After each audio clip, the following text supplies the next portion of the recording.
Și Astra face eforturi mari pentru a ataca, pentru a încerca să finalizeze.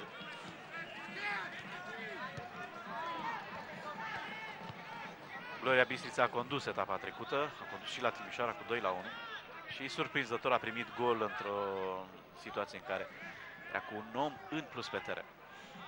Cum bistrițenii își apără acest avantaj minim și o victorie probabil că i-ar urca bine în clasament. 4 puncte după 2 etape ar plasa Bistrița fără îndoială în jumătatea superioară a clasamentului.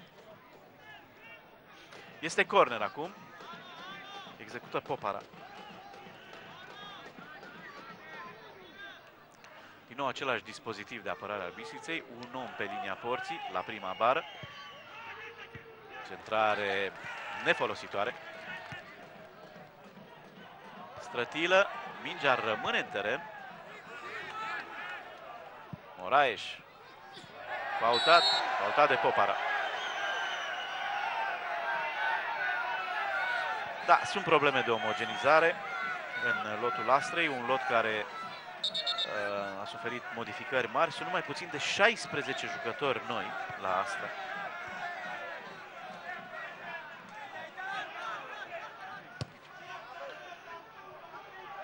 Nesincronizare între Ciprian Petre și Depina.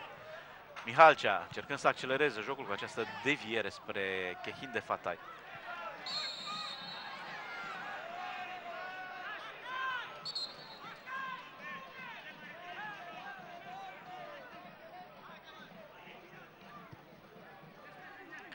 Borno Suzov scoate mingea la margine. Mihalache. Astra îl are pe linia de fund doar pe Rohat. Moraes îl poate depăși ușor în caz că se ajunge la o situație de 1-1. Dar deocamdată Astra este cea care conduce jocul. Foarte bună a fost această piruetă, această voltă mai degrabă a lui Kehin de Fatai. Din nou Fatai. Centrare de minge deviată pe spate de Strătilă. Penalti! Surprinzător, penalti obținut de Mihalcea.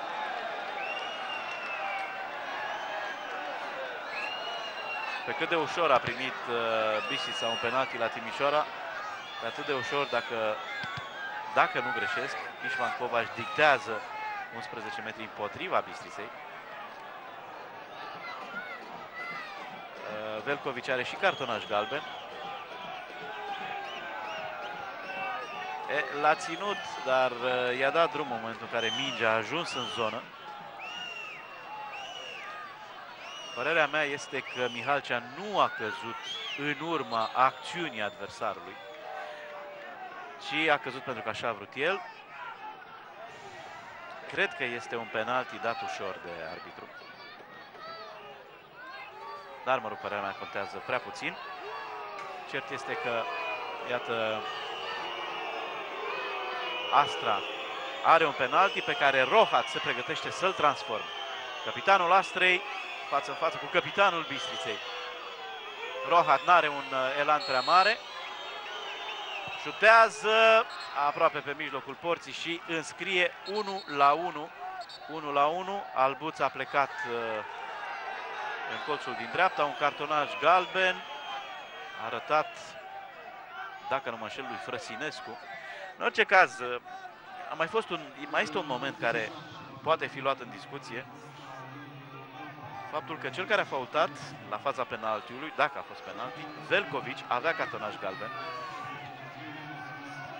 Probabil că Ișvan Covaci a considerat că penaltiul este o pedeapsă suficientă. Și Astra egalează. A înscris Rohat din penalti, așadar, în minutul 87.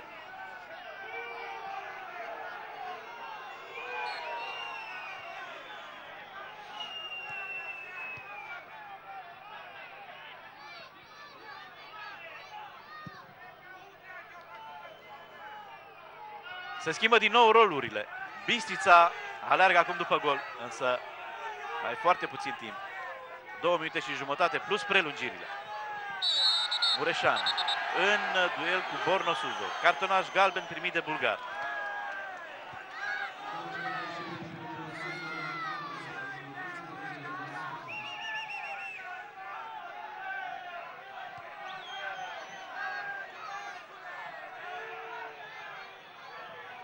A cam lovit cu cotul Mureșan.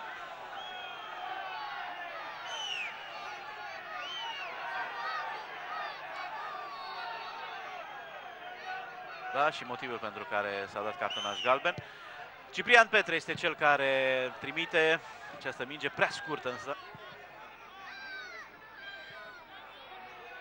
Săceanu încearcă să recupereze și pasează înapoi la portar. Minge urmărită de Mihalcea. Mihalcea, omul care a scos acel penalti, iată-l acum pe Kehin de Fatai. Fatai încercând să-și valorifice viteza, Fatai mai departe. Continuat, a fost oprit însă de Velcea.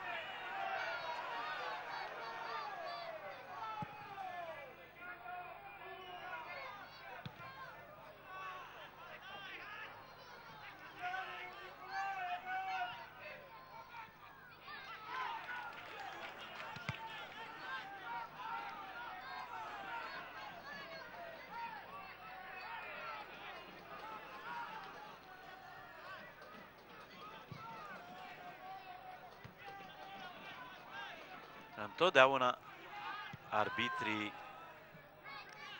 intră în stare de alertă pe ultimele minute ale meciului, pentru că atunci apar cu predilecție fazele grele. Este parcă un blestem al cavalerilor fluierului. Pe final de meci apar fazele grele și deciziile care pot fi discutate. Iată acum pe Strătilă, încercând un slalom. Intervine Coroian. Sigur, cred că Ișvan Covaci are acoperire regulamentară, dar noi care suntem avantajați de faptul că vedem reluarea, noi parcă avem impresia că penaltiul a fost acordat ușor. Meciul este prelungit cu 4 minute. Într-adevăr, Mihalcea a fost ținut, dar până în momentul în care mingea a ajuns în dreptul său, Velkovici i-a dat drumul la timp. Nu știu dacă Mihalcea a încercat, sau din cauza lui Mihalcea n-a reușit să se demarce. Poate că acesta este motivul pentru care Ișvan Covaci a dictat penalti, dar desigur avem emisiuni specializate, avem materie primă pentru Premium Liga, de exemplu, emisiune care urmează imediat meciului. Bună preluarea, șutul lui Bavab însă este în blocaj și suntem în prelungiri. Bisița atacă în această seară de la ora 10 avem unul dintre meciurile importante ale etapei. Pe Antena 1, Unirea Urziceni întâlnește Rapidul. Iată-l pe Ciprian Petre. Ciprian Petre centrează. Moraes luptă să ajungă acest balon și reușește. Moraes cu exteriorul piciorului drept, centrare periculoasă. Minge îndepărtată de Mihalcea, Hens acolo. Da. Hens la Frăsinescu, corect. Bisița nevoită să se retragă, nevoită să slăbească presiunea. Și Astra va încerca să mențină cât mai mult timp posesia balonului.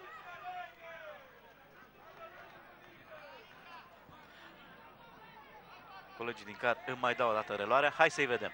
Mihalcea, Velkovici lângă el. Mihalcea, eu zic că este o ținere reciprocă.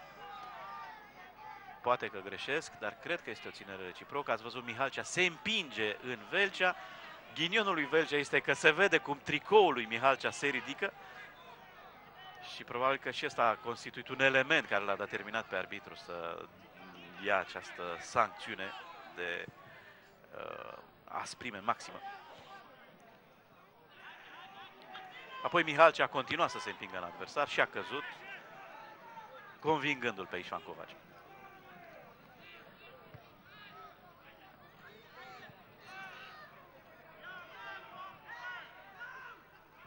Kehin de Fatai îl evită și pe Coroian. A stat foarte bine Velkovici, împiedicând pasa spre Mihalcea. Fază complicată pentru Astra, pentru Gloria Bistrița. Astra poate da lovitura. Centrarea lui Strătilă însă este prea scurtă. Coroian. Depina. Atacat și deposedat foarte bine. Continuă Dinu. Strătilă, dar Mihalcea era mult mai în spate. N-a fost Strătilă, ci Borno Suzov, omul care a încercat această pasă filtrantă. Meciul se îndreaptă spre o remiză. Predescu în minutul 78 și Rohat în minutul 87 au fost marcatori. Este 1-1 și mai puțin de 30 de secunde până la final, după ceasul meu.